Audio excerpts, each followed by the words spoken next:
কৃত্রিম বুদ্ধিমত্তা বা এআই এখন আগের চেয়ে অনেক বেশি স্মার্ট।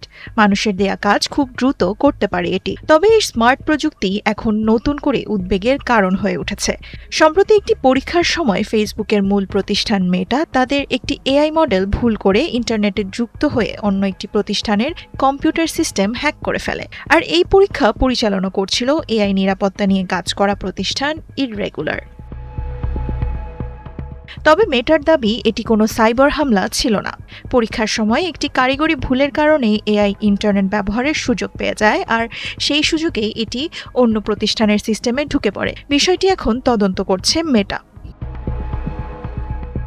শুধু মেটাই নয়, গত 2 সপ্তাহে ওপেন এআই এবং অ্যানথ্রোপিকও জানিয়েছে তাদের এআই মডেল পরীক্ষার সময় অন্য প্রতিষ্ঠানের অনলাইন সিস্টেমে ঢোকার চেষ্টা করেছিল।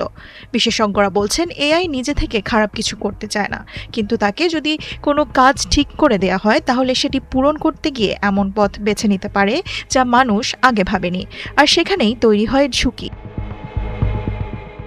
এদিকে যুক্তরাজ্যের এআই সিকিউরিটি ইনস্টিটিউটের পরীক্ষায়ও দেখা গেছে কিছু এআই মডেল ভুয়া পরিচয় ব্যবহার করে তথ্য পাওয়ার চেষ্টা করেছে। যদিও সংশ্লিষ্ট প্রতিষ্ঠানগুলোর দাবি এগুলো শুধু পরীক্ষার মধ্যেই ঘটেছে।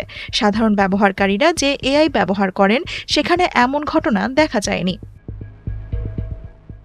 বিশেষজ্ঞদের মতে এমন ঘটনা প্রমাণ করছে যে এআই যত উন্নত হচ্ছে ততই এর নিরাপত্তা নিশ্চিত করা জরুরি, কারণ একটি ছোট কারিগরি ভুলও বড় ধরনের সাইবার নিরাপত্তা ঝুঁকি তৈরি করতে পারে। তাই এআই ব্যবহারের আগে আরও কঠোর পরীক্ষা এবং নিরাপত্তা ব্যবস্থা নেয়ার উপর জোর দিচ্ছেন তারা। দেওয়ান মুবাশিরা হোসেন, ৭১।